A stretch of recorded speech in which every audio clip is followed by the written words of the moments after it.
was in the U.S. Air Force, we always received safety briefings, usually at least once a week and sometimes every day depending on where we worked.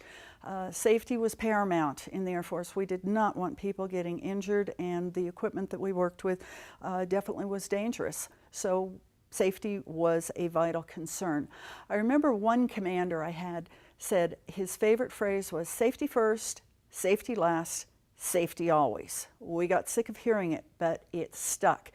And I still remember it to this day. In fact, it became a mantra that I taught my kids to try and get them to be more safety oriented as they were growing up. We don't think of safety in our quilt room, but we should.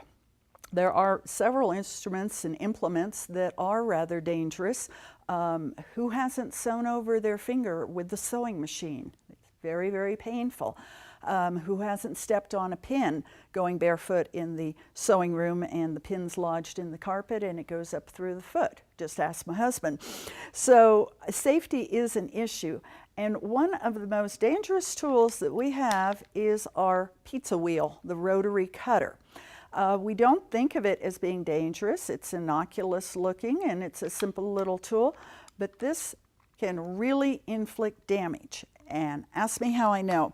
One day I was upstairs working on a quilt, just like this, squaring up my edges, and all of a sudden the rotary cutter jumped the ruler because I was pressing hard. It jumped the ruler and I cut literally a third of my fingertip off.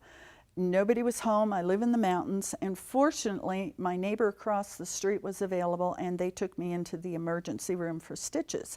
No, I didn't bleed on the quilt. That was the important thing, but I learned a couple of very valuable lessons because although they were able to reattach the tip of my finger, I have absolutely no feeling in the side of my finger at all today. I think of power tools as cutting off fingers. I never would have thought that a rotary cutter could also do the job. Where I made my mistake, my blade was starting to get dull. And instead of taking the 30 seconds to change it out, I decided to be frugal, like many of us are, and finish up working on at least this quilt. So when your blade is dull, you are pressing much harder and it's more likely to jump.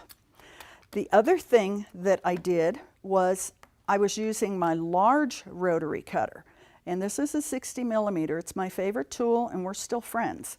But if you look at the 45, there's quite a difference there, and you can see here the depth of the blade compared to your 45.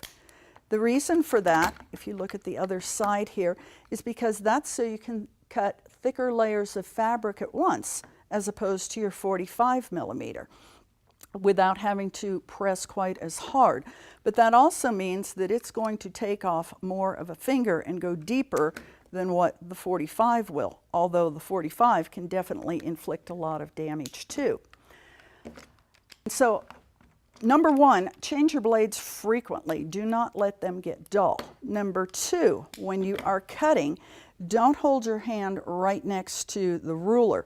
Move it back so that even if it comes over, you've got a little bit of a safety margin there and you won't lose a part of your finger like I did. Better yet, instead of using that particular ruler, I like to, whenever I can, especially if I'm cutting lengths of fabric and strips across the width of the fabric, I like to use this ruler. It's by Finger Guard, and that's exactly what this is. It is a finger guard so that you can come here, you can cut your fabric, and there is no way, unless you're really a klutz, that this is going to go over the edge and cut your fingers. When we think of safety, think about the type of rotary cutter that you're using. There's all different styles, and they all have some type of a guard on them. This one, you have to pull it back and then click it forward. This one has a lock that you push one way and you're able to engage the blade, and when you're done, you lock it and it's not engaged. It's only as good as you remembering to engage the guard though.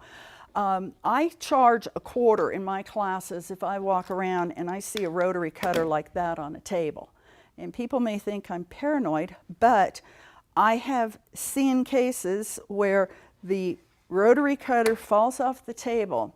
Somebody is wearing sandals, open-toed shoes, or worse yet, barefoot, and there's a very large artery on the top of your foot that could get cut. If nothing else, you're still going to have a nasty cut on your foot.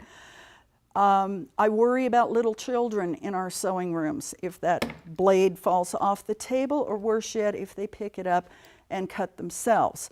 That's why I like this particular one, because you have to physically unlock it to use it, where this one, it's pretty easy to slide. So little things to think about. We had a gal in class one time who related a story that she was working on the floor in her sewing room cutting fabrics, and the fabric had all gotten spread around, and she couldn't find the rotary cutter, and as she was looking for it and scooching around, she managed to cut her bum with a rotary cutter that was open and stashed behind her. So you never know when and where this little evil tool will decide to bite. So keep in mind, safety first, safety last, safety always, even in our sewing rooms, because I want to keep you sewing rather on fabric than having the doctor stitch you up.